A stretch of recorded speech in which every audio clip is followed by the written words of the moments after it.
Hello नमस्कार, कैसे हैं आप सभी। उम्मीद करता हूँ सभी अच्छे होंगे। मैं दीपांशु मांडो एक बार फिर से लेकर आया हूँ कक्षा 12 का रसायन विज्ञान का अनफोल्ड, जिसका कोड नंबर होने वाला है 347 केबी।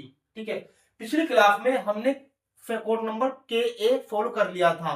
आज की वीडियो में केबी सोल्व करने वाले हैं। जैसे मैंने आपको बताया था, हमारा पेपर नंबर जो था कोड नंबर केबी 347 था, और इस अनफोल्ड से हम इस वाले अनफोल्ड हम सोल्व कर रहे हैं। ध्यान से देख लीजिए, हर हर एक क्वेश्चन इसका हम सोल्व करने वाले हैं इस वीडियो में। ठीक है, सबसे पहले चलते हैं एमसीक्यू क्वेश्चन पर। एमसीक्यू क्वेश्चन क्या है? देखिए प्यारे बच्चों, एमसीक्यू क्वेश्चन में चारों चारों उसके आंसर लिख दिए हैं। जैसा कि पहला क्वेश्चन दिया हुआ है कि पहले कै का क्या है, ऑप्शन सी सही हो जाएगा।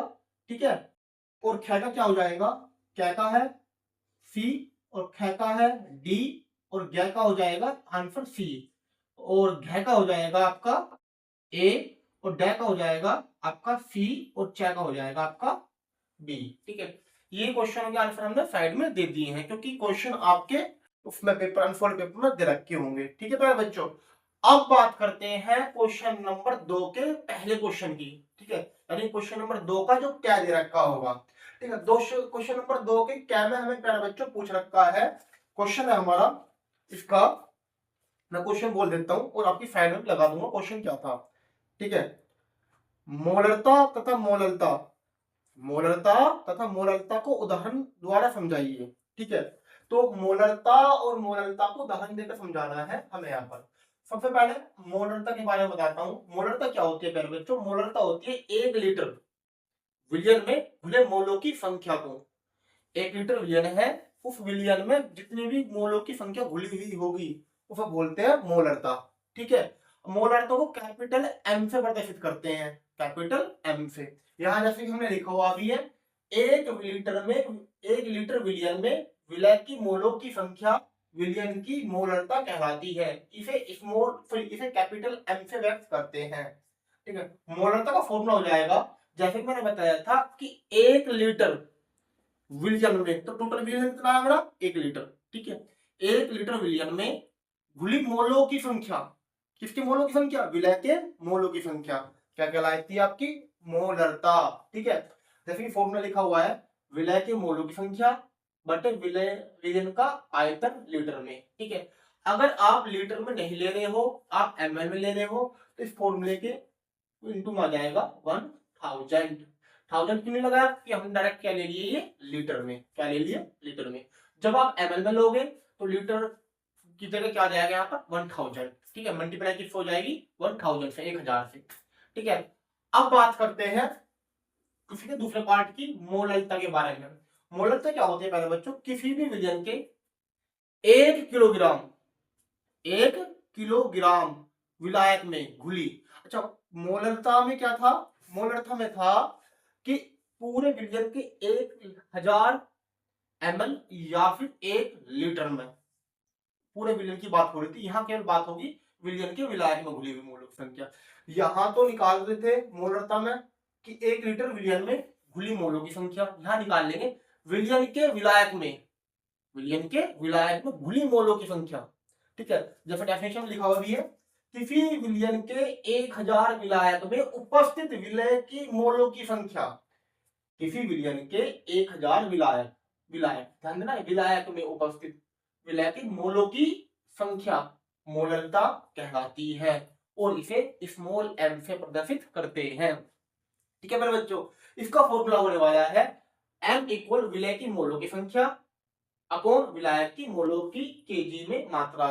ठीक है, विलायक की मोलों की केजी में मात्रा, यानी कि यहाँ पे क्या निकाल लेंगे केजी। बात हुई अगर आप केजी में नहीं ले रहे हो, यानी कि ग्राम में लोगे, तो यहाँ जाएगा ग्राम के लिए 1000 से मल्टीप्लाई कर लेना, 1000 से गुना कर लेना, अगर आप किलोग्राम में ना लेकर ग्राम में लोगे तो। ठीक है, अभी तो फिलहाल फॉर्मूला हमारा क्या था है केजी में, तो हम 1000 मल्टीप्लाई में नहीं लगाएंगे। अब उदाहरण से बोला था, उदाहरण कोई भी क्वेश्चन उठा लेना। ठीक है, एक क्वेश्चन इसका, एक क्वेश्चन इसका, अपने पास से समझा देना, कोई भी क्वेश्चन उठाकर न्यूमेरिकल। ठीक है, अब क्वेश्चन की बात करते हैं ख की। दूसरे के ख का क्वेश्चन क्या है? लेंथेनाइड आकुचन को समझाना है। ठीक है, क्वेश्चन तो ख बोल रहा है, निम्नलिखित को समझाइए इसमें पहला पार्ट है लेंथेनॉइड आकुंचन। लेंथेनॉइड आकुंचन समझाना है क्या होता है। फिर दूसरा बोल रहा है लेंथेनॉइड तथा एक्टिनॉइड की ऑक्सीकरण अवस्था समझानी है क्या होती है। ठीक है, तो पहले पार्ट की बात करते हैं लेंथेनॉइड आकुंचन की। लेंथेनॉइड श्रृंखला में परमाणुओं की संख्या बढ़ने के साथ परमाणु और आयनिक त्रिज्या में होने वाली कमी, ये क्या कर रहा है, लेंथेनॉइड श्रृंखला में परमाणुओं की संख्या बढ़ने के साथ परमाणु और आयनिक त्रिज्या में होने वाली कमी होती है। ठीक है, यह कमी 4f इलेक्ट्रॉन खराब परिरक्षण प्रभाव के कारण होती है, जिससे नाभिक का बाहरी इलेक्ट्रॉन पर प्रभावी नाभिक आवेश बढ़ जाता है। ये सारा क्या कहलाता है, हमारा लेंथेनाइड आकुंचन। ये क्या है, लेंथेनाइड आकुंचन। अब चलते हैं दूसरे पार्ट की ओर। इसके क्या दूसरे पार्ट को क्या बताना होगा, यह ऑक्सीकरण संख्या बतानी होगी लेंथेनाइड और एक्टिनॉइड की। लेंथेनाइड की ऑक्सीकरण संख्या क्या है, लेंथेनाइड अधिकांश क्या करते हैं, सामान्यतः 3+3 ऑक्सीकरण संख्या प्रदर्शित करते हैं। उसके अलावा किसी की 2 और 4 भी हो सकती है, जैसे हमने डेफिनेशन में लिखा हुआ भी है। इनकी सामान्य ऑक्सीकरण संख्या 3+3 होती है, प्लस लगा लेना, +3 होती है। कुछ तत्व 2+2 और +4 भी दर्शाते हैं। अधिकांश जो होगी वो होगी +3, लेकिन कुछ तत्व जो होंगे वो क्या दर्शाएंगे, +2 और +4 भी दर्शा देंगे। ठीक है, एक्टिनाइड की ऑक्सीकरण संख्या या ऑक्सीकरण अवस्था क्या होगी, इनकी ऑक्सीकरण अवस्था भिन्न होती है, यानी कि इनकी अलग अलग होने वाली अधिकांश। ठीक है, लेकिन ज्यादातर आमतौर पर क्या होगी, इसकी +3 क्या होगी, +3। ये +4 +5 +6 +7 उच्च ऑक्सीकरण अवस्था भी दर्शाते हैं। यानी कि यहाँ अधिकांश तो +3 ही होगी जैसे आपके लेंथेनाइड में थी, लेकिन +4 +5 +6 +7 भी दर्शा सकते हैं आपके एक्टिनाइड। यानी कि क्वेश्चन नंबर आपका 6 भी खत्म हो गया। अब क्वेश्चन नंबर 11 की बात करते हैं। क्वेश्चन नंबर 11 क्या कह रहा है, उपसंयोजन यौगिकों में संयोजकता आबंध सिद्धांत समझाइए। उपसंयोजक यौगिकों में संयोजकता आबंध सिद्धांत समझाइए। ये सिद्धांत क्या है समझिए, इसे शॉर्ट में बीबीटी भी बोलते हैं। क्या बोलते हैं, बीबीटी। सिद्धांत क्या है, संयोजकता आबंध सिद्धांत के अनुसार उपसंयोजक यौगिकों में केंद्रीय धातु परमाणु लिगैंड से इलेक्ट्रॉन युग्म स्वीकार करने के लिए एफ, पी और डी कक्षकों का संकरण करते हैं। फिर ये लिगैंड के साथ अतिव्यापन करके उपसंयोजक आबंध बनाते हैं। यह सिद्धांत यौगिकों की ज्यामिति और चुंबकीय गुणों की व्याख्या करता है। यह सिद्धांत क्या करेगा, यह सिद्धांत आपके उपसंयोजक आबंध बनाएंगे। यह सिद्धांत यौगिकों की ज्यामिति और चुंबकीय गुणों की व्याख्या करता है। कह क्या रहा है, जब भी कोई भी संयोजकता आबंध सिद्धांत या उपसंयोजक यौगिक में केंद्रीय धातु परमाणु लिगैंड से इलेक्ट्रॉन युग्म स्वीकार करेंगे, इलेक्ट्रॉन युग्म लेंगे, तो एफ, पी और डी कक्षों का संकरण होगा। जैसे कि आपने किसी भी एग्जाम्पल की बीबीटी निकाली भी होगी, वहां संकरण करा होगा, ऑर्बिट भरे होंगे। ठीक है, संकरण करते हैं, फिर ये लिगैंड के साथ अतिव्यापन होगा। अतिव्यापन करके उपसंयोजक आबंध बनाते हैं। यह सिद्धांत यौगिकों की ज्यामिति और चुंबकीय गुणों की व्याख्या करता है। जब भी हम किसी भी की बीबीटी निकालते हैं, सबसे पहले क्या बताते हैं, सबसे पहले बताएंगे केंद्र धातु परमाणु क्या है, लिगैंड क्या है। फिर केंद्र धातु परमाणु का ऑक्सीकरण अवस्था निकालते हैं। तो ऑक्सीकरण अवस्था निकल जाती है, ठीक है, फिर निकालते हैं इसका इलेक्ट्रॉन विन्यास की लास्ट क्लास में इसके पास कितने इलेक्ट्रॉन है। फिर जितने भी डी ब्लॉक में इलेक्ट्रॉन निकल आएंगे उन ऑर्बिट में भर देंगे। ऑर्बिट में भरने के बाद जब ऑर्बिट में इसके इलेक्ट्रॉन भरेंगे तो इसका संकरण होगा। संकरण होने के बाद ठीक है, इसकी ज्यामिति स्ट्रक्चर बनाएंगे, क्योंकि कितने इलेक्ट्रॉन अयुग्मित है और कितने इलेक्ट्रॉन युग्मित है। ठीक है, हमें मतलब होगा अयुग्मित इलेक्ट्रॉन से। ठीक है, अयुग्मित इलेक्ट्रॉन कितने होंगे। जब अयुग्मित इलेक्ट्रॉन निकल जाएंगे फिर बनेगी हमारी ज्यामिति संरचना। ज्यामिति संरचना के बाद हम बतानी होगी इनके चुंबकीय गुण क्या होंगे, ये रंगीन होंगे या फिर अनुचुंबकीय होंगे या प्रतिचुंबकीय होंगे। तो वो डिसाइड करेगा चुंबकीय अनुचुंबकीय होने पर कि ये रंगीन होंगे या रंगहीन होंगे। ठीक है, ये हमारा वीबीटी सिद्धांत है। किसी भी एग्जांपल का उदाहरण भी समझा सकते हो अगर आपके पास टाइम होगा, वरना इतना लिख देना, आपका काम हो जाएगा। अब क्वेश्चन नंबर इसी के घ पर चलते हैं। क्वेश्चन नंबर घ क्या है? क्वेश्चन नंबर घ कह रहा है आपसे वुडर्स तथा फिटिंग अभिक्रिया को उदाहरण से समझाइए। वुडर्स तथा फिटिंग अभिक्रिया को उदाहरण सहित समझाइए। है क्या? इस रासायनिक अभिक्रिया में एक एरिड हैलाइड और एल्किल हैलाइड शुष्क ईथर की उपस्थिति में सोडियम धातु के साथ क्रिया करके एल्किल एरिन बनाते हैं। क्या बनाएगा? Alkyl arene. होगा क्या? एक आपका एरिड हैलाइड होगा और एक एल्किल हैलाइड होगा। शुष्क ईथर की उपस्थिति में अगर इनकी अभिक्रिया कराएंगे तो क्या बनाएगा? आपका एल्किल एरिन बनाएगा। जैसा उदाहरण तौर पर मैंने क्या करा, क्लोरोबेंजीन लिया और आपका क्लोरोमेथिन लिया। क्लोरोबेंजीन आपका क्या हो जाएगा? क्लोरोबेंजीन हो जाएगा एल्किल हैलाइड और मेथिल क्लोराइड हो जाएगा आपका एल्किल हैलाइड। सोडियम धातु की के साथ अभिक्रिया कराऊंगा किसकी उपस्थिति में? शुष्क ईथर की उपस्थिति में, तो मेरा टोइलिन और आपका सोडियम क्लोराइड बाहर निकल जाएगा। यही हमारी वुडर्स फिटिंग अभिक्रिया कहलाती है। इसी के साथ क्वेश्चन नंबर 2 हमारा खत्म हो गया है। अब बात करते हैं क्वेश्चन नंबर 3 की। क्वेश्चन नंबर 3 क्या है? करते हैं अगले क्वेश्चन की, जो कि क्वेश्चन नंबर 3 का क्या है। क्वेश्चन नंबर 3 का क्या है मैं पढ़ के बता देता हूं आपको। 28 ग्राम KOH जिसका अनुभार 56 ग्राम 500 ml विलयन में घुला है। विलयन की मोलरता की गणना कीजिए। विलयन की मोलरता की गणना करनी है, विलयन की मोलरता निकालनी है यहाँ पर हमें। ठीक है, सबसे पहले क्या दिया हुआ है? विलयन का द्रव्यमान दे रखा है जो 28 ग्राम है। कितना ग्राम है? 28 ग्राम। KOH का अनुभार दे रखा है 56। कितना दे रखा है? 56। मैं बात कर रहा हूं क्वेश्चन नंबर 3 के क्या की। ठीक है, इसका अनुभार दे रखा है 56 और विलयन का आयतन दे रखा है 500 ml। ठीक है, क्या दे रखा है? 500 ml। निकालना क्या है? मोलरता निकालनी है। मोलरता का फॉर्मूला होता है विलय के मोलों की संख्या बटे विलयन का आयतन। यहाँ पे फॉर्मूला मैं ml में यूज कर रहा हूं। अगर ml में यूज करोगे तो इनटू में क्या जाएगा आपका? 1000। ठीक है, क्योंकि जो हमें वैल्यू दे रखी है वो ml में दे रखी है यहाँ पे। या फिर आपको अगर ml वाला फॉर्मूला नहीं लगाना तो आयतन आप लीटर में बदल लेना, तब हो जाएगा। ठीक है, तो मैं तो यहाँ पर किसका फॉर्मूला लगा रहा हूँ? ml वाला ही, इनटू में 1000 लिखकर। ठीक है, तो विलय के मोलों की संख्या निकालें। विलय के मोल कैसे निकलते हैं प्यारे बच्चों? विलय के मोल को निकालने का फॉर्मूला होता है, मोल निकालते हैं हम। ठीक है, मोल बराबर होते हैं भार बटे अनुभार। भार बटे अनुभार। भार में यानी द्रव्यमान में दिया हुआ है कितना है? 28 ग्राम और अनुभार कितना दिया हुआ है हमें? 56 ग्राम। ठीक है, मैंने क्या काम करा? भार 28, अनुभार 56 और विलयन का आयतन कितना है आपका? 500 ml इंटू 1000 ये लगा दिया। अगर मैं यहां से वैल्यू कट करूं 28 से कम 28, 28 दूनी 56। ठीक है, ठीक है, क्या आ जाएगा फिर आपका? 1000 की मल्टीप्लाई हो जाएगी 1 में 1000 और जो बटे में 2 ये और 500 ये आ जाएगा। तो 1000 बटे 500 गुना 2 1000। 1000 का अगर 1000 काट दूं तो क्या जाएगा आपका? 1। यही हमारा आंसर है। एक मोलरता इसका आंसर हो जाएगा। अब क्वेश्चन नंबर ख की बात करते हैं, तीसरे के ख की। क्वेश्चन नंबर ख क्या कह रहा है? क्वेश्चन नंबर ख है हमारा मोलेफेज से मोलेफेज से एथेनॉल बनाने की विधि तथा रासायनिक समीकरण लिखिए। मोलेफेज से एथेनॉल बनाने की विधि तथा रासायनिक समीकरण लिखिए, जो कि क्वेश्चन हमारा तीसरे का ख है।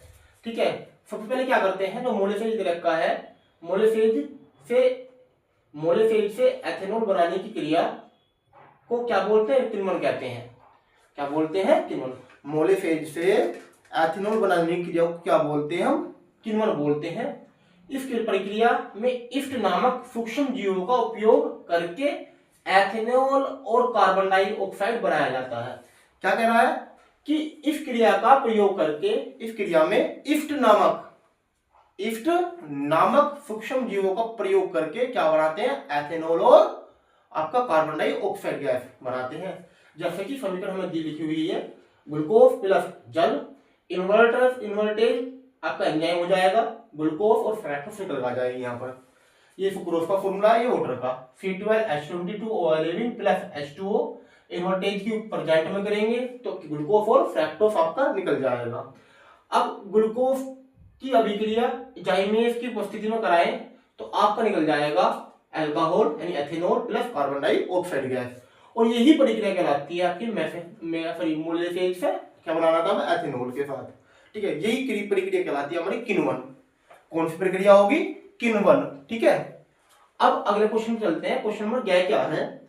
ग बता देता हूं। क्वेश्चन नंबर ग है हमारा कार्बोनिल समूह तथा कार्बोफिलिक समूह की प्रकृति को समझाइए। कार्बोनिल समूह तथा कार्बोफिलिक समूह की प्रकृति को समझाना है। यहाँ पर प्रकृति बतानी कि प्रकृति क्या होगी। सबसे पहले हम बात करते हैं कार्बोनिल समूह की। कार्बोनिल समूह क्या है यहाँ पर, ठीक है। यह एक क्रियात्मक समूह है। कार्बोनिल क्या होता है? क्रियात्मक समूह होता है, ठीक है। यह क्रियात्मक समूह है जिसमें एक कार्बन परमाणु एक ऑक्सीजन के साथ द्विआबंध यानी डबल बॉन्ड द्वारा जुड़ा होता है, ठीक है। जैसे कि आपका C डबल बॉन्ड O। ये समूह एल्डिहाइड तथा कीटोन समूह में पाया जाता है। कार्बोनिल समूह ध्रुवीय होते हैं क्योंकि ऑक्सीजन कार्बन की तुलना में अधिक वैद्युत ऋणात्मक होता है। क्या होंगे? ध्रुवीय होंगे क्योंकि कार्बन की तुलना में ऑक्सीजन क्या होगा? अधिक ऋणात्मक होगा। क्या होगा? अधिक ऋणात्मक होगा। देखिए क्या कहा इसने कि एक कार्बन और एक ऑक्सीजन के बीच क्या होगा? दो के बीच एक द्विआबंध होगा। एक कार्बन होगा एक ऑक्सीजन होगा, इन दोनों के बीच क्या होगा? द्विआबंध होगा, ठीक है। और इसी बैलेंस पूरे करने लगा दो बॉन्ड यहां लगा देता हूं। याद रखना पहले बच्चों, अगर यहाँ पर एक R और एक H यूज कर लूं मैं, यहाँ पर एक बॉन्ड की जगह जहां खाली रखे हैं दो बॉन्ड, एक जगह R और दूसरी जगह H यूज कर लूं तो आपका बन जाएगा ये बॉन्ड RCHO, जो कि आपका एल्डिहाइड समूह होता है। क्या होता है? एल्डिहाइड समूह जो बोल भी रहा है, ठीक है। ये समूह एल्डिहाइड तथा कीटोन। कीटोन कैसे बनेगा? कीटोन बनेगा यहाँ पर अगर दोनों जो बॉन्ड खाली पड़े हैं यहाँ पर दोनों जगह मैं R में ले लूं, क्या ले लूं? एल्किल समूह ले लेता हूं तो क्या बन जाएगा आपका ये RCOR, ये आपका कीटोन। तभी तो इसने बोला ये समूह एल्डिहाइड तथा कीटोन समूह में पाया जाता है। कार्बोनिल समूह ध्रुवीय होते हैं क्योंकि ऑक्सीजन कार्बन की तुलना में अधिक ऋणात्मक होता है, ठीक है। ये हो गया क्वेश्चन नंबर क्या का कार्बोनिल समूह। अब बात करते हैं कार्बोफिलिक समूह के बारे में। ये दो समूह के बारे में पूछा है, कार्बोनिल समूह और कार्बोफिलिक समूह के बारे में, ठीक है। यह एक क्रियात्मक समूह है, वो भी क्रियात्मक समूह था। इसमें एक कार्बोनिल समूह तथा क्या मिलेगा? एक तो कार्बोनिल समूह मिलेगा तथा एक हाइड्रोक्सिल समूह यानी OH होता है। दोनों एक ही कार्बन परमाणु से जुड़े होते हैं। इसे COOH से व्यक्त करते हैं जो कार्बोक्सिलिक अम्ल में पाया जाता है। क्या पाया जाता है? आपका कार्बोक्सिलिक समूह कार्बोक्सिलिक अम्ल में पाया जाता है जो अम्लीय होता है क्योंकि ये H+ या प्रोटॉन दान करते हैं। क्योंकि H+ क्या दान करते हैं? ये अम्लीय है तो सिंपल सी बात है, आपको ये पता होगा अम्ल क्या होते हैं? जो प्रोटॉन दान करेंगे या फिर H+ आयन निकालते हैं किसी भी अभिक्रिया में, वो हमारे अम्ल कहलाते हैं। और मैंने क्या बोला? कार्बोक्सिलिक समूह भी क्या होता है? अम्लीय होता है, ठीक है। जैसे कि इन्होंने समझाया था अभी थोड़ी देर पहले कि जिसमें एक कार्बोनिल समूह तथा एक हाइड्रोक्सिल समूह, ठीक है, एक कार्बन जुड़ा हुआ होगा। एक तो आपका क्या होगा? कार्बन समूह, और दूसरा आपका क्या होगा? एक OH समूह, ठीक है। और दोनों आपका ऑक्सीजन वाला और OH वाला समूह किसी एक ही कार्बन जुड़ा होगा, क्या कहलाएगा? आपका कार्बोनिल समूह। इन दोनों को मिलकर बन जाएगा COOH। यही समूह क्या है हमारा? यही समूह हमारा कार्बोक्सिलिक समूह है, ठीक है, जो कि अम्लीय अवस्था में देखो कि इसका नेचर कैसा होता है? अम्लीय होता है। यहाँ लिखा हुआ भी है कि कार्बोक्सिलिक अम्ल में पाया जाता है, ठीक है। अब बात करते हैं क्वेश्चन नंबर घ की। क्वेश्चन नंबर घ क्या है? क्वेश्चन नंबर घ है ग्लूकोज की क्वेश्चन नंबर घ है हमारा ग्लूकोज के दो रासायनिक गुणों का रासायनिक समीकरण लिखिए। क्या बताने? ग्लूकोज के दो रासायनिक समीकरण बताने हैं और उनकी समीकरण भी हमें लिखनी होगी, ठीक है, क्वेश्चन नंबर 3 का गया क्वेश्चन है ये। ठीक है, क्वेश्चन नंबर 3 का गया क्वेश्चन है ये। पहली रिएक्शन हमने क्या दी हुई है यहाँ पर, पहली रिएक्शन दी हुई है ग्लूकोज की हाइड्रोक्सिल समूह के साथ अभिक्रिया, ग्लूकोज की हाइड्रोक्सिल समूह के साथ अभिक्रिया। ठीक है, तो जो अभी हमारी अभिक्रिया है किसके साथ है, वो अभिक्रिया है ग्लूकोज की हाइड्रोक्सिल समूह के साथ अभिक्रिया। हाइड्रोक्सिल समूह क्या होता है हमारा, ठीक है, फिर माफ करना, ग्लूकोज की हाइड्रोक्सिल एमीन के साथ अभिक्रिया, ग्लूकोज की हाइड्रोक्सिल एमीन के साथ अभिक्रिया। ठीक है, वो क्या होगा समूह हमारा, हाइड्रोक्सिल एमीन समूह होता है प्यारे बच्चों NH2OH। क्या होगा, NH2OH, जिसकी अभिक्रिया हम इसके साथ कराने वाले हैं। तो क्या होगी, ग्लूकोज हाइड्रोक्सिल एमीन के साथ अभिक्रिया करके ग्लूकोज ऑक्सिन बनाता है। क्या बनाएगा, ग्लूकोज ऑक्सिन बनाएगा। क्या बनाएगा, ग्लूकोज ऑक्सिन बनाएगा। ठीक है, क्या कह रहा है फिर समझते हैं, ग्लूकोज हाइड्रोक्सिल एमीन के साथ अभिक्रिया करके क्या हाइड्रोक्सिल एमीन माने NH2OH के साथ अभिक्रिया करके क्या बनाएगा आपका, ये बनाएगा आपका ग्लूकोज ऑक्सिन बनाता है। जैसे समीकरण है दी हुई है C6H12O6 जो आपका ग्लूकोज का फॉर्मूला है, इसकी अभिक्रिया हाइड्रोक्सिल एमीन यानी कि NH2OH के साथ कराने पर क्या मिलकर बनता है आपका ग्लूकोज ऑक्सिन। क्या है ये, ग्लूकोज ऑक्सिन यानी C6H13O6N, ये क्या है हमारा ग्लूकोज ऑक्सिन।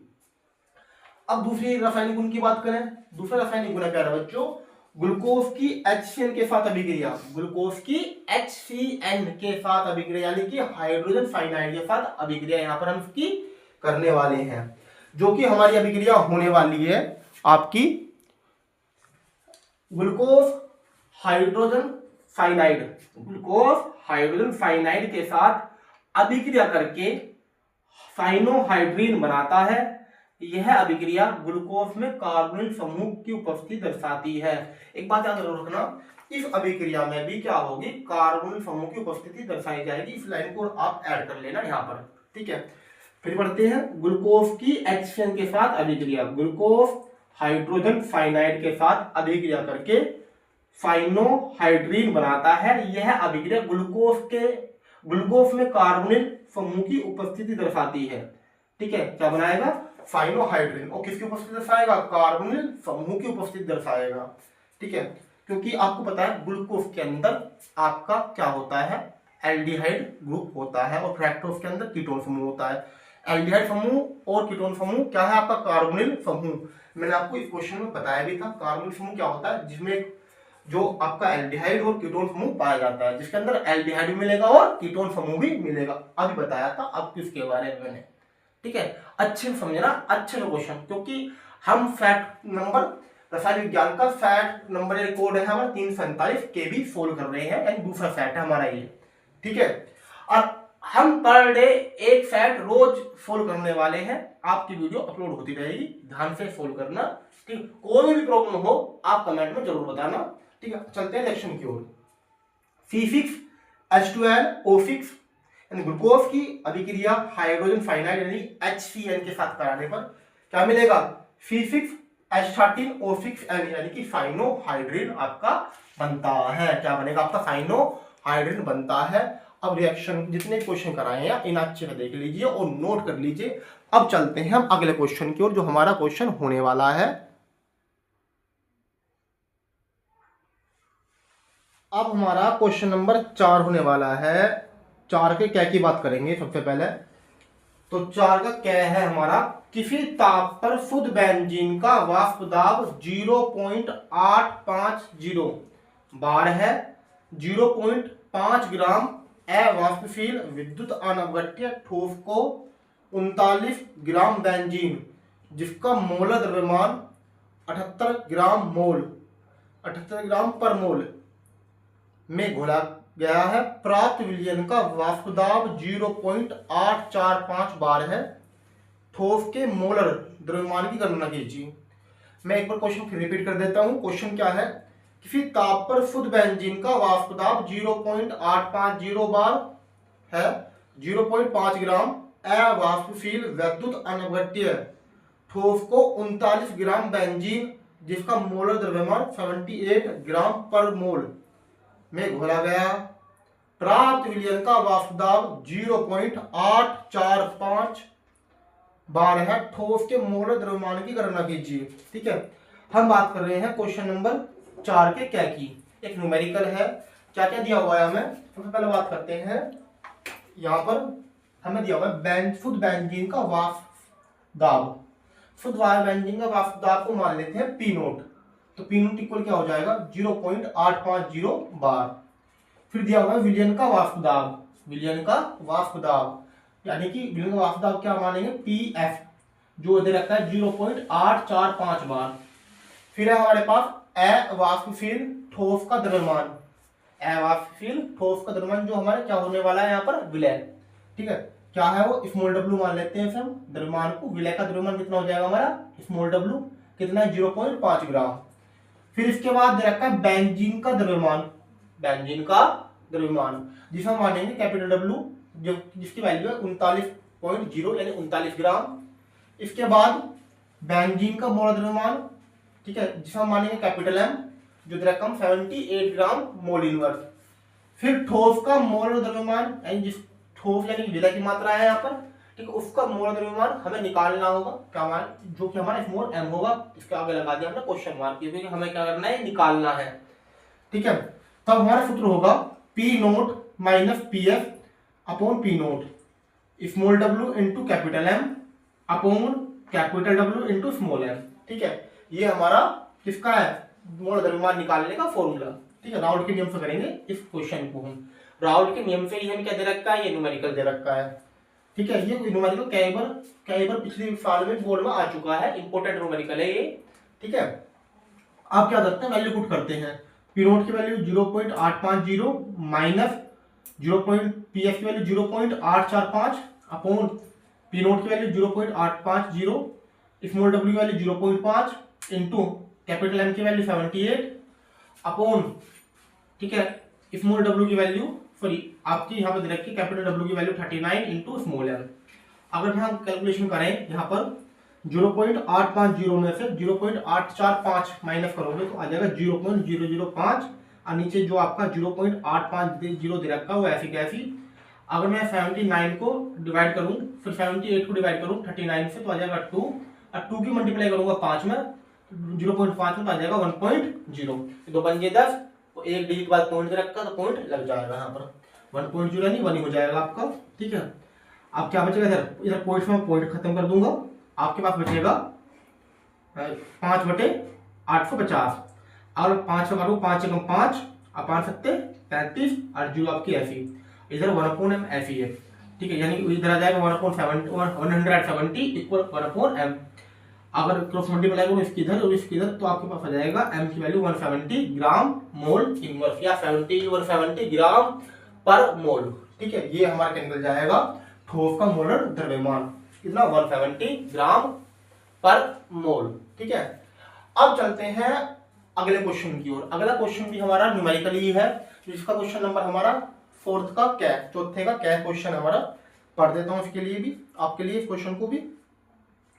मानक इलेक्ट्रोड विभव की परिभाषा लिखिए तथा निम्नलिखित सेल के मानक ईएमएफ की गणना कीजिए। इक्वेशन दे रखी है आपकी, मैंने बोर्ड पे लिख भी दी है। मानक इलेक्ट्रोड विभव की परिभाषा लिखनी है और यहां पर हमें निम्नलिखित सेल का मानक ईएमएफ भी निकालना है। ठीक है, तो सबसे पहले देखते हैं मानक इलेक्ट्रोड विभव की डेफिनेशन क्या है। मानक इलेक्ट्रोड विभव किसी धातु की छड़ को 25 डिग्री सेल्सियस पर, ठीक है, मान लेते हैं मेरे पास कोई विलियन है या उसमें कोई वैल्यू गट्ठे भरा हुआ है, इसके अंदर क्या डाल दिया मैंने इलेक्ट्रोड डाल दिए। ठीक है, किस हमने क्या जोड़ दिया बैटरी से जोड़ देंगे, एक इलेक्ट्रॉन हमारी एनोड होगी एक होगी कैथोड, प्लस वाली एनोड माइनस वाली कैथोड।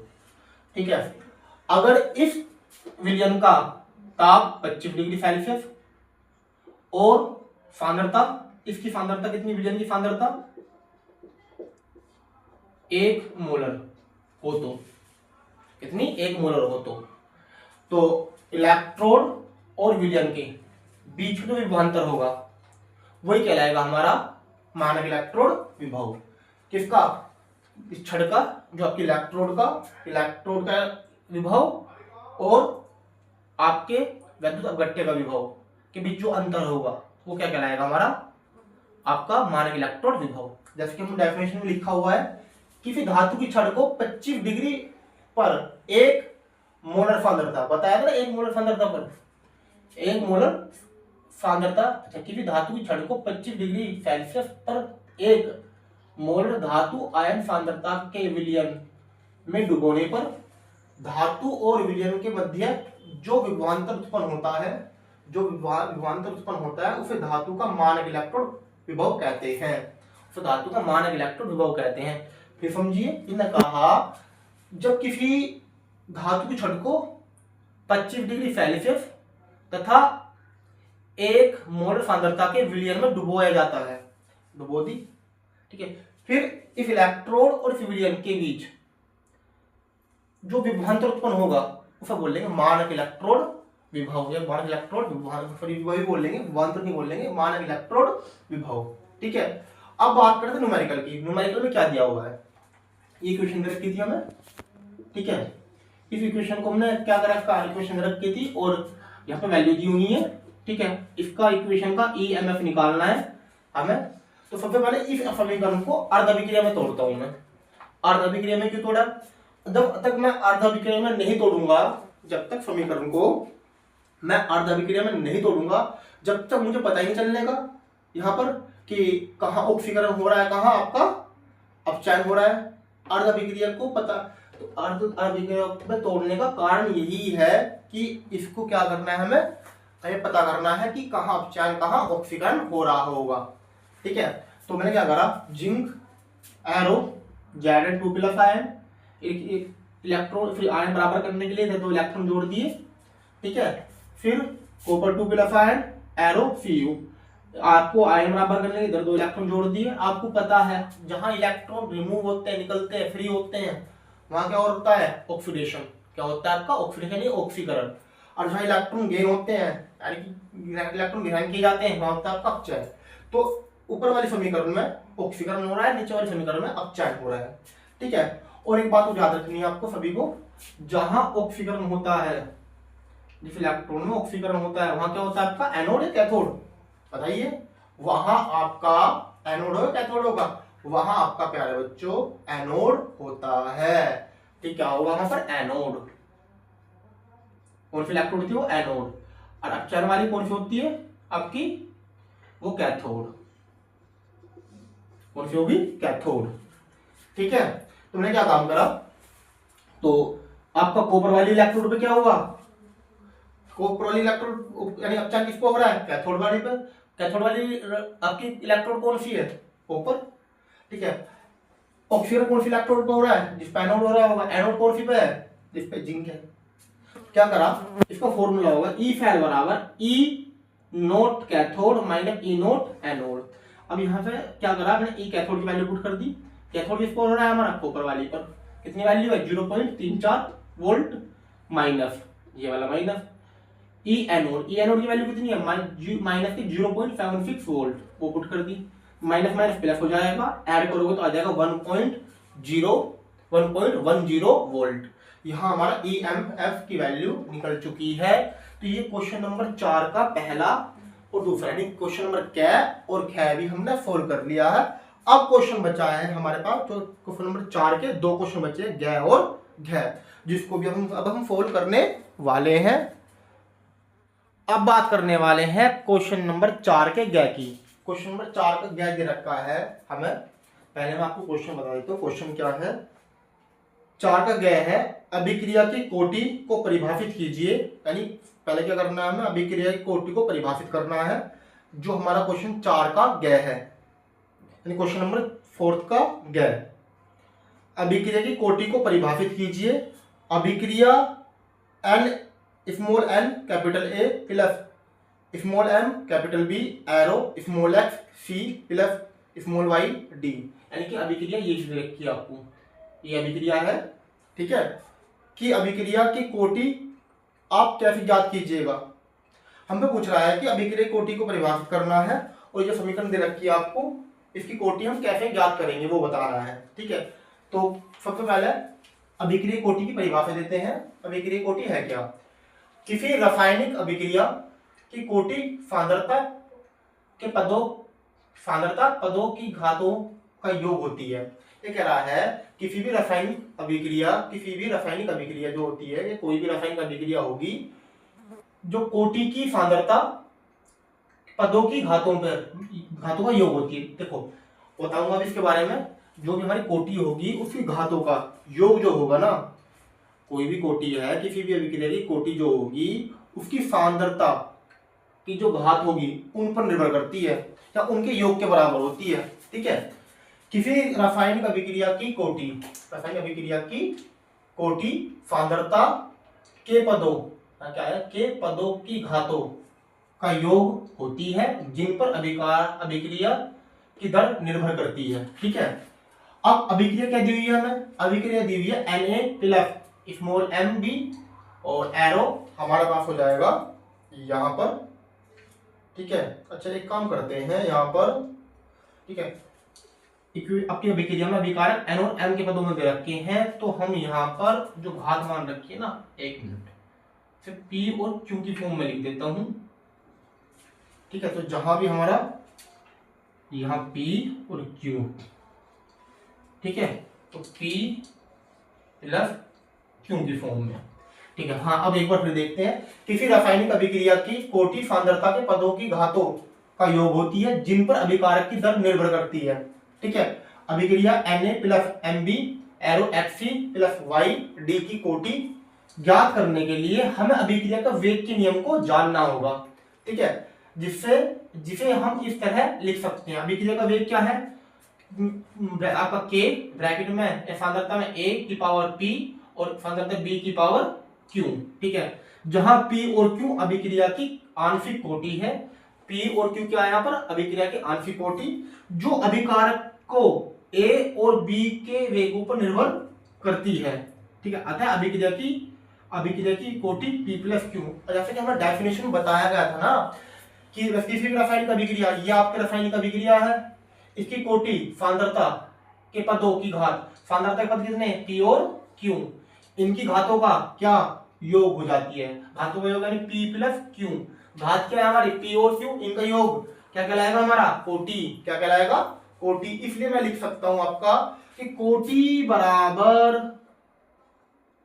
P+Q। P+Q क्या है? P+Q जहां P और Q अभिक्रिया की आंशिक कोटि है। क्या है? आंशिक कोटि, जो अभिक्रिया A और B, जो अभिकार को A और B के योग पर निर्भर करती है। अगर अभिक्रिया की कोटि पर निर्भर करेगा कि वो प्रथम कोटि की अभिक्रिया है, द्वितीय कोटि की अभिक्रिया है, तृतीय कोटि की अभिक्रिया। इसी की बात पर आप यहाँ भी लिख सकते हो अभिक्रिया की कोटि के प्रकार। ठीक है, 4 टाइप है। पहला शून्य कोटि की अभिक्रिया, दूसरा प्रथम कोटि की अभिक्रिया, तीसरा द्वितीय कोटि की अभिक्रिया और आपका चौथा जो होगा वो होगा तृतीय कोटि की अभिक्रिया। ठीक है, जैसे कि हमने पिछली क्लास में आपको बताया भी था कि जब हमने इसके बारे में क्लास दी थी कि अभिक्रिया की कोटि क्या होती है। शून्य जो सांद्रता की 0 घात पर निर्भर करेगा वो क्या कहलाएगा? शून्य कोटि की अभिक्रिया। जो 1 घात पर निर्भर करेगा, सांद्रता की 1 घात पर निर्भर करता अभिक्रिया का वेग, तो कहलाता है आपका प्रथम कोटि की अभिक्रिया। 2 घात पर निर्भर करता है वेग तो द्वितीय कोटि की अभिक्रिया। 3 घात पर निर्भर करता है तृतीय कोटि की अभिक्रिया। तो इन सबके बारे में हमने पीछे बता दिया है। ठीक है, तो ये हमारा क्या था, आपका 4th क्वेश्चन, गैर क्वेश्चन हमने कंप्लीट कर लिया है। अब कुछ चलते हैं क्वेश्चन में ग्रह की ओर। ग्रह में क्या कह रहा है आपका, क्या होता है जब पहला 3 पार्ट रखे हैं यहाँ पर। पहला, क्रोमाइड अयस्क वायु की उपस्थिति में पोटेशियम कार्बोनेट से क्रिया करता है। दूसरा, पोटेशियम डाइक्रोमेट सल्फ्यूरिक अम्ल की उपस्थिति में फेरस सल्फेट से अभिक्रिया करता है। और तीसरा पार्ट दे रखा है, पोटेशियम परमैंगनेट की 513 केल्विन तक गर्म करते हैं। ठीक है, 3 क्वेश्चन दे रखे हैं, तीनों को देखते हैं क्या है। तो पहला क्वेश्चन जो दे रखा था, पहले क्वेश्चन में क्या करना है हमें। ठीक है, रासायनिक अभिक्रिया लिखनी है, लेकिन उसके बारे में समझाना भी होगा थोड़ा सा। ठीक है, तो सबसे पहले क्या कर रखा है, क्रोमाइड अयस्क को क्रोमाइट F को वायु की उपस्थिति में पोटेशियम कार्बोनेट के साथ गर्म किया जाता है तो पोटेशियम क्रोमेट प्राप्त होता है। ठीक है, क्या करेंगे, क्रोमाइट F को वायु की उपस्थिति में पोटेशियम कार्बोनेट के साथ क्या करते हैं, गर्म करेंगे तो क्या प्राप्त होगा, हमें प्राप्त होगा पोटेशियम क्रोमेट प्राप्त हो जाएगा हमें यहाँ पर। जैसे अभिक्रिया दी हुई है FeCr2 plus O4 plus reaction करा देंगे K2CO3 प्लस ऑक्सीजन की उपस्थिति में। ठीक है, क्या बनेगा CK2CrO7 plus Fe2O3 plus CO2, carbon dioxide gas बाहर निकल जाएगी। बैलेंस हमने कर दिए साथ के साथ ये। ठीक है, अब चलते हैं इसी के सेकंड रिएक्शन की तरफ। सेकंड रिएक्शन क्या बताना होगा मैं, जब पोटेशियम डाइक्रोमाइड को सल्फ्यूरिक अम्ल की उपस्थिति में फेरस सल्फेट से क्रिया करते हैं तो फेरस सल्फेट का ऑक्सीकरण फेरिक सल्फेट में हो जाता है। ठीक है, जैसे कि आपके सामने मैंने समीकरण भी लिखी हुई है, आपको ये समीकरण अच्छे से नोट कर लेनी है पूरी समीकरण के बारे में। ठीक है, लिख भी दिया है क्या करना है क्या नहीं। यहाँ पर इन पर टिप्पणी लिखने के लिए भी बोल सकता है आपसे, क्या टिप्पणी लिखने के लिए कि इन पर टिप्पणी लिखिए कि ये अभिक्रिया क्या होती हैं, या फिर जैसा क्वेश्चन दे रखा है ये भी आपके बोर्ड में आ सकता है। ठीक है, अब चलते हैं। अच्छा, समीकरण क्या है, हमारी समीकरण है K2Cr2O7 plus 6Fe2SO4 plus 7H2SO4। जब रिएक्शन हो जाएगी तो आपका बन पाएगा K2SO4 प्लस Cr2SO4 की होल थ्राइज प्लस Fe2SO4 की होल थ्राइज प्लस 7H2O। ठीक है, ये हमारी इसकी समीकरण होगी, यानी कि क्वेश्चन नंबर 4 के गैग का सेकंड पार्ट हमने कंप्लीट कर लिया है। अब करते हैं इसका थर्ड पार्ट। थर्ड पार्ट में क्या लिखेंगे, जब पोटेशियम परमैंगनेट को 513 केल्विन तक गर्म करते हैं तो यह अपघटित होकर पोटेशियम मैग्नीज डाइऑक्साइड और ऑक्सीजन गैस बनाता है। क्या बनाएगा, अपघटित होकर पोटेशियम परमैंगनेट मैग्नीज डाइऑक्साइड और ऑक्सीजन गैस बनाता है। ठीक है, समीकरण क्या है, समीकरण है हमारे पास 2KMnO4 एरो कितने डिग्री सेल्सियस पर गर्म करेंगे, कितने केल्विन पर गर्म करेंगे, 513 केल्विन पर। क्या बनेगा, क्या मिलेगा, K2MnO4 plus MnO2 plus O2, यानी ऑक्सीजन रिलीज हो जाएगी। जैसे बोला भी है, क्या अपडेट हो जाएगा आपका पोटेशियम परमैंगनेट मैग्नीज डाइऑक्साइड और आपका ऑक्सीजन गैस बनाता है। ये समीकरण भी आपने कंप्लीट कर ली है। तो यहां तक हमने क्वेश्चन नंबर 4 हमारा पूरा कंप्लीट हो गया है। अब क्वेश्चन पढ़ने वाले हैं हम क्वेश्चन नंबर 5। यहाँ पर क्वेश्चन नंबर जो 5 है वो स्टार्ट हो जाएगा, 4 नंबर के क्वेश्चन होंगे क्वेश्चन नंबर 5 में। ठीक है, आप जो क्वेश्चन करे थे 3-3 नंबर के थे। जैसा कि आपको पता है कि क्वेश्चन नंबर पहला यानी जिसमें एमसीक्यू दे रखे थे वो 1 नंबर के थे। क्वेश्चन नंबर जो 2 था, ठीक है, वो क्वेश्चन नंबर 2 जो आपका वैरी शॉर्ट था वो भी क्या था आपका 2-2 नंबर में क्वेश्चन दे रखे थे। क्वेश्चन नंबर 3 भी हमारा 2-2 नंबर में था। क्वेश्चन नंबर 4 हमारा 3-3 नंबर में दे रखा है। तो अब जो क्वेश्चन नंबर 5 आने वाला है वो क्वेश्चन नंबर 5 4-4 नंबर का होने वाला है। ठीक है, तो अगले क्वेश्चन की बारी आती है, करते हैं क्वेश्चन नंबर 5 बिना कोई देरी करते हुए। जो हमारा क्वेश्चन नंबर 5 ये होने वाला है, ध्यान से पहले से नोट कर लेना। और जो भी कोई डाउट हो, कोई भी प्रॉब्लम हो, आप हमें कमेंट करके बता सकते हैं। हालांकि पिछली वीडियो में हमने अच्छे से समझा रखा है, पिछला सेट भी अच्छे से कवर करा रखा है, जो जिसका कोड नंबर आपका 347 KA था, और सेट नंबर 2 का कोड है जो आप सोल्व कर रहे हैं उसका 347 KB। ठीक है, चलते हैं अब अगले क्वेश्चन की ओर।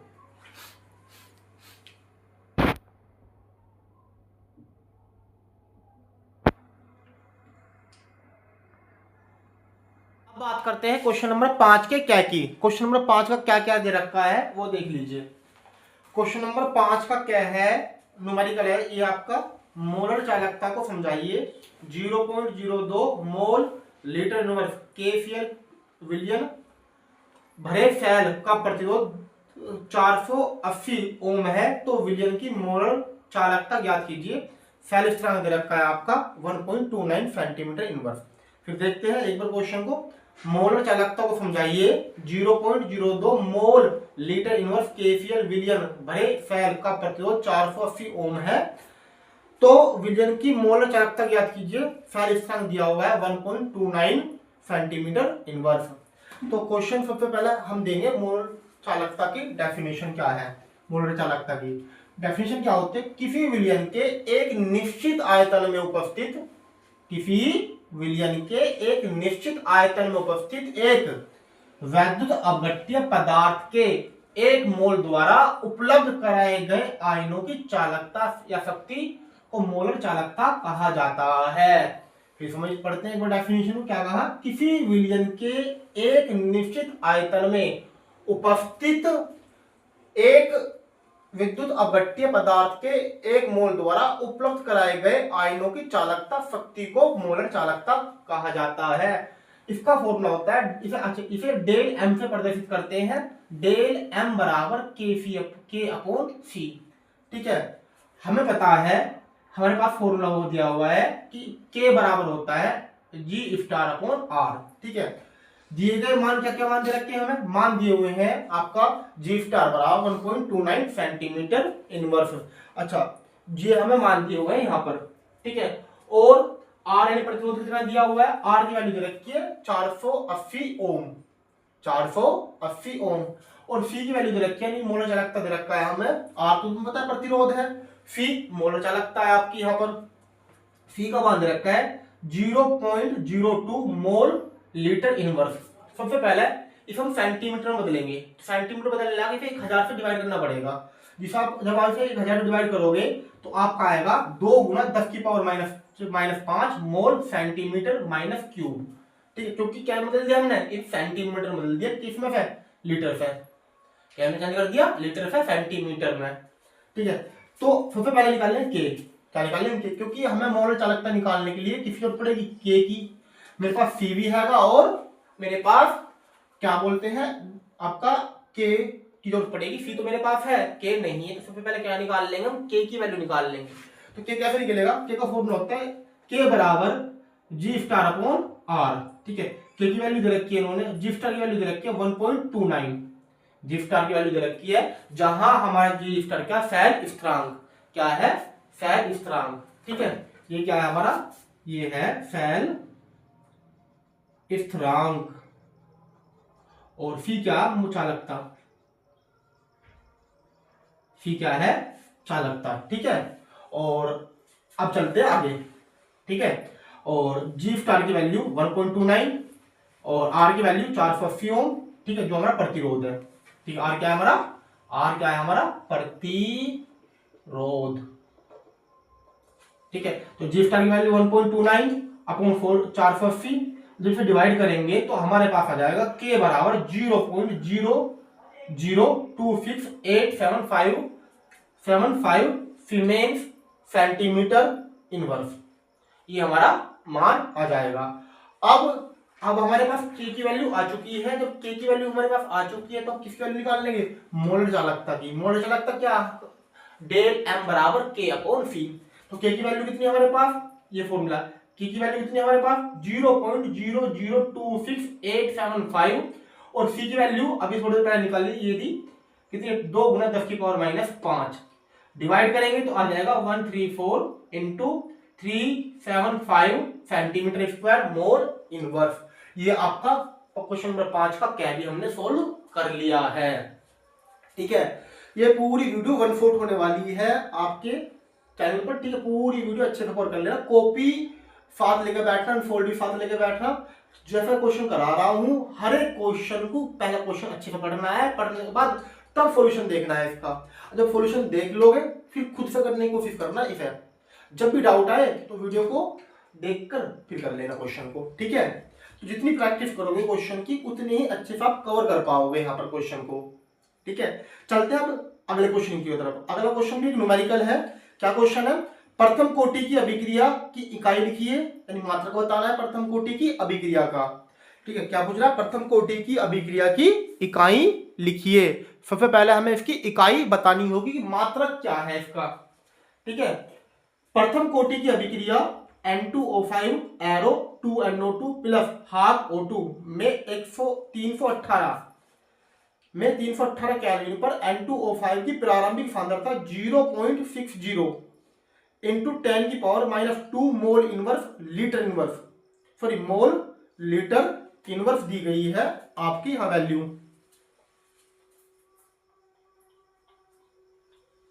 ठीक है, और आगे क्या दिया हुआ है हमें, आगे दिया हुआ है हाँ 0.60 इंटू 10⁻⁻2 मोल लीटर इनवर्स थी, जो 60 मिनट के उपरांत यानी 60 मिनट के बाद 0.20 इंटू 10⁻⁻2 मोल लीटर इनवर्स रह गई है।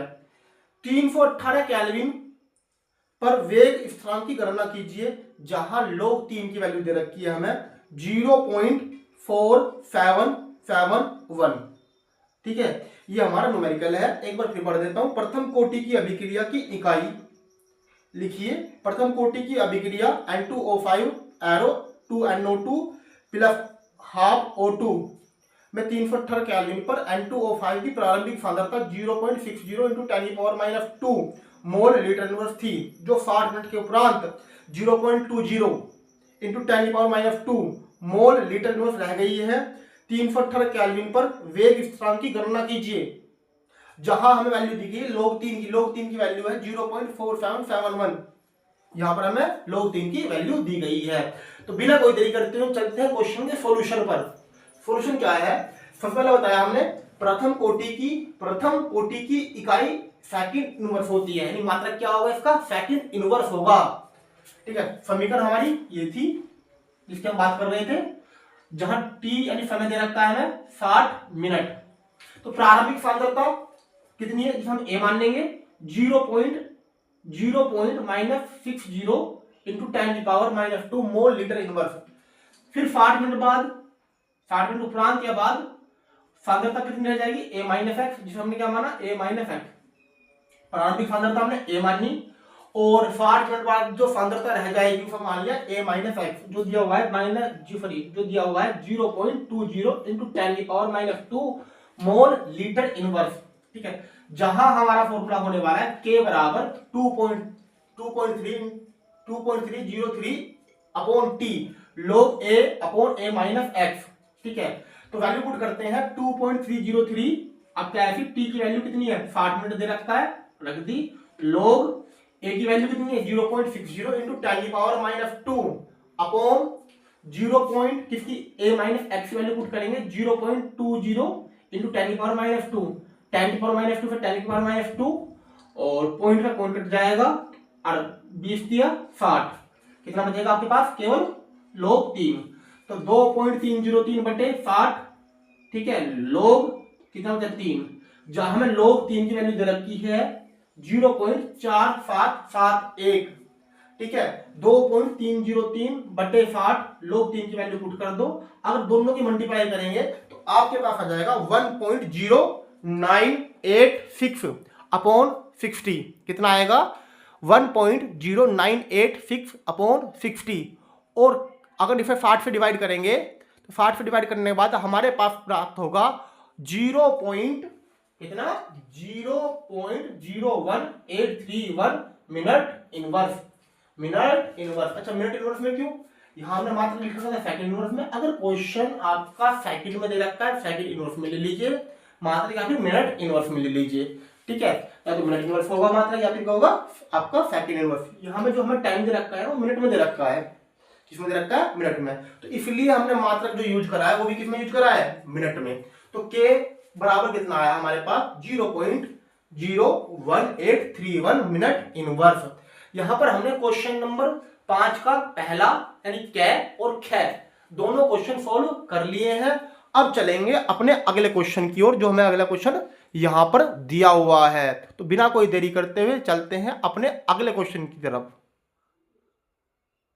अब बात करते हैं क्वेश्चन नंबर 5 के गै की। क्वेश्चन नंबर 5 का गै क्या है हमारा, निम्नलिखित उपसहसंयोजक यौगिकों के सूत्र लिखिए। यहां पे क्या करना है, उपसहसंयोजक यौगिक दे रखे हैं, उनके हमें सूत्र बताने हैं। जैसे पहला है हेक्सा एक्वा क्रोमियम 3 क्लोराइड, दूसरा है डाई क्लोराइडो डाई एमीन प्लेटिनम 2।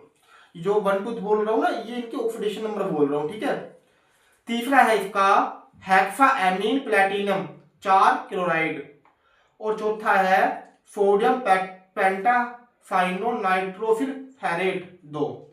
हर एक आईयूपीएसी नाम एक नंबर का है, यानी 4 दे रखे हैं, चारों के जो यौगिक दे रखे हैं सभी की स्ट्रक्चर यानी सूत्र बताना होगा आपको, हर एक नंबर का होगा, जिनके मैंने आंसर ऊपर लिखे हुए हैं। जैसे पहला है हमारा हेक्सा एक्वा क्रोमियम 3 क्लोराइड का CrH2O6Cl3।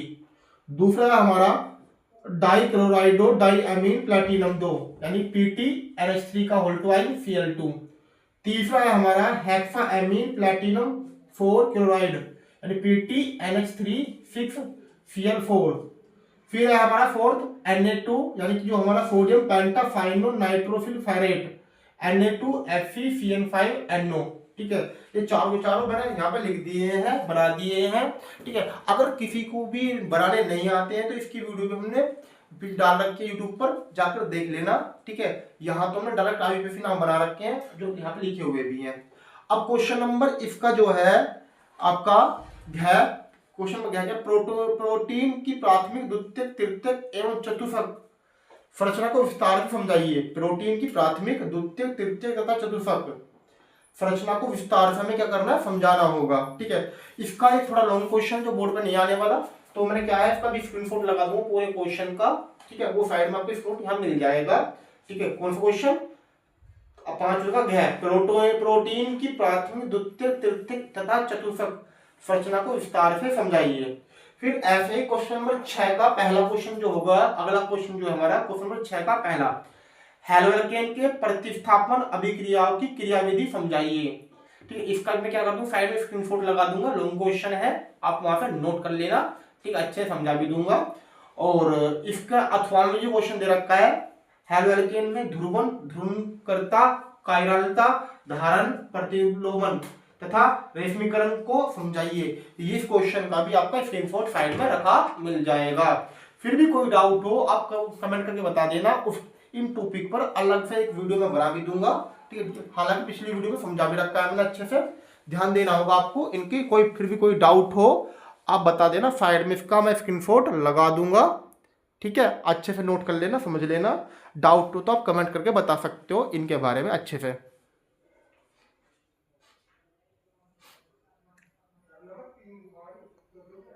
कोई परेशानी नहीं हो तो बता देना आप। अब चलते हैं हम अगले क्वेश्चन की तरफ। अगले क्वेश्चन क्या है हमारा,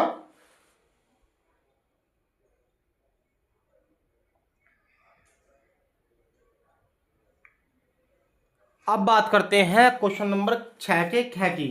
क्वेश्चन नंबर 6 का ख क्या है, क्वेश्चन नंबर 6 का ख है आपका प्राथमिक द्वितीयक व तृतीयक अल्कोहलों के निर्जल, प्राथमिक द्वितीयक तृतीयक अल्कोहलों के निर्जलन अभिक्रिया के रासायनिक समीकरण लिखिए तथा प्राथमिक अल्कोहल के निर्जलन की विधि लिखिए। क्या करना होगा हमें यहाँ पर, प्राथमिक द्वितीयक और तृतीयक यानी 1 डिग्री 2 डिग्री और 3 डिग्री अल्कोहल का निर्जलन की अभिक्रिया बतानी तीनों की, और इनकी क्रिया विधि भी हमें बतानी होगी।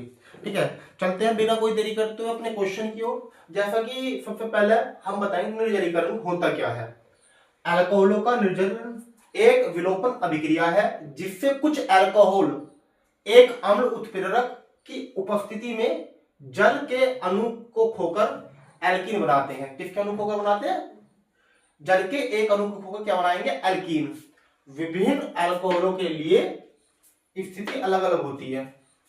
फिर सुनो, अल्कोहलों का निर्जलन एक विलोपन अभिक्रिया है। कौन सी अभिक्रिया, विलोपन। याद रखना कि क्या हमारी एक विलोपन अभिक्रिया है जिससे एक अल्कोहल का एक अम्ल उत्प्रेरक, अल्कोहल का एक अम्ल उत्प्रेरक की उपस्थिति में जल के एक अणु को खोकर एल्कीन बनाता है। विभिन्न अल्कोहलों के स्थिति, विभिन्न अल्कोहलों में के लिए स्थिति अलग अलग होती है। इनकी क्रियाशीलता क्रम क्या है, 3 डिग्री यानी कि तृतीयक अल्कोहल अधिक क्रियाशील होगा कंपेयर टू द्वितीयक अल्कोहल के। ठीक है, द्वितीयक अल्कोहल ज्यादा कंपेयर होगा क्रियाशील किसके कंपेयर टू, प्राथमिक अल्कोहल के। यानी कि आपका तृतीयक बड़ा होगा, अधिक क्रियाशील होगा, और द्वितीयक उससे कम और तृतीयक उससे कम। ठीक है, हम ऐसे भी लिख सकते हैं 3 डिग्री बड़ा होगा 2 डिग्री से, 2 डिग्री बड़ा होगा 1 डिग्री से। ठीक है, अब बात करते हैं प्राथमिक अल्कोहलों का निर्जलन। ठीक है, सबसे पहले बात करेंगे प्राथमिक अल्कोहलों के निर्जलन के बारे में। प्राथमिक अल्कोहल का निर्जलन क्या है, अब हम क्या करेंगे, सबसे पहले यहाँ पे प्राथमिक अल्कोहल ली। ठीक है, प्राथमिक अल्कोहल की 443 केल्विन पर H2SO4 की उपस्थिति में गर्म करते हैं। क्या करेंगे, H2SO4 की उपस्थिति में गर्म। H2SO4 75% लेंगे, जो यहाँ पे उत्प्रेरक का काम करेगा। क्या बनेगा आपका, एथीन प्लस पानी निकल जाएगा। ठीक है, निर्जलन का मतलब क्या होता है, जल का निकलना ही। वो भी गिरे जिसमें जल निकल रहा हो, क्या कहलाते हैं, निर्जलन। तो यहाँ क्या निकल गया आपका, जल। ये प्राथमिक अल्कोहल का निर्जलन हो गया। अब बात करते हैं द्वितीयक अल्कोहल का निर्जलन के बारे में। ये आपकी द्वितीयक अल्कोहल है। ठीक है, द्वितीयक अल्कोहल है, ये आपका 373 केल्विन पर गर्म होगा। 373 केल्विन पर गर्म करेंगे। यहाँ पर H2SO4 जो आपका अम्ल होगा उसकी मात्रा कितनी लेंगे, 60%। कितनी होगी, 60%। तो क्या बनेगा आपका, यहाँ बनेगा आपका CH3CH double bond CH2 plus H2O, यानी कि यहाँ भी इसका क्या हो गया, इसका निर्जलन हो गया। द्वितीयक अल्कोहल यानी 2 डिग्री अल्कोहल का हमने क्या कर दिया, निर्जलन कर दिया। अब बात करेंगे तृतीयक अल्कोहल का निर्जलन। तृतीयक अल्कोहल का निर्जलन क्या होगा, 3 डिग्री अल्कोहल है, 20% H2SO4 लेंगे, 358 केल्विन पर गर्म करेंगे, तो आपका बनेगा CH3CH3 bond CH2 plus H2। यहाँ भी क्या हो जाएगा, आपका निर्जलन हो चुका है। इसका तृतीयक अल्कोहल का निर्जलन हम कर चुके हैं। अब बात करेंगे क्रियाविधि की। क्रियाविधि क्या है, क्रियाविधि इसकी कैसे काम करती है।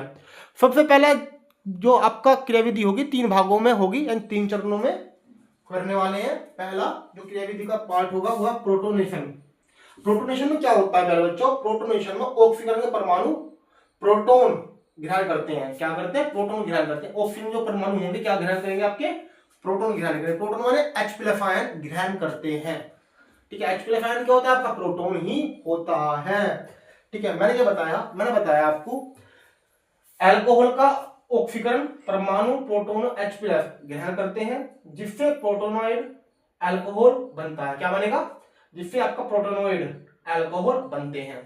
रिएक्शन क्या होगी, CH3CH2OH plus H+ ion proton ग्रहण करा देंगे। कितना बनेगा, क्या बनेगा, CH3CH2O पॉजिटिव H2। ये आपका क्या मिल जाएगा, आपका प्रोटोनॉइड, सॉरी प्रोटोनेट। ठीक है, इसके बाद अगला पार्ट होगा हमारा कार्बोकेशन का। कार्बोकेशन निर्माण क्या होगा, जो प्रोटोनेटेड बनका है ना हमारा, ये जो प्रोटोनेटेड बनका है, ये प्रोटोनेटेड अल्कोहल से जल बाहर निकल जाता है, जिससे एथिल कार्बोकेशन बनता है। ये वेग निर्धारक है। क्या है ये, वेग निर्धारक। क्या होगा, जो हमारा प्रोटोनेटेड अल्कोहल बन का आया था उससे जल बाहर निकाल देंगे। क्या निकाल देंगे, पानी बाहर निकाल देंगे, तो क्या बन जाएगा, एथिल कार्बोकेशन बनता है। ये डिपेंड करेगा वेग पर। किस पर डिपेंड करता है, वेग पर। ठीक है, रिएक्शन क्या होगी, CH3CH2O पॉजिटिव H2।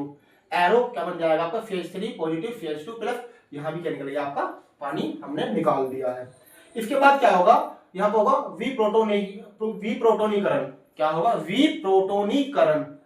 विप्रोटोनीकरण कैसा होगा, जो हमारा एथिल कार्बोकेशन बनका है ना ऊपर, ये जो बनका है, इसकी एक प्रोटोन, ये अपना क्या कर देगा, यहाँ पे एक प्रोटोन को देगा, निकाल देगा, जो यहाँ प्रोटोन निकला हुआ है, जिससे एल्कीन या एथीन बनता है। क्या बनेगा, एल्कीन या एथीन बनेगा।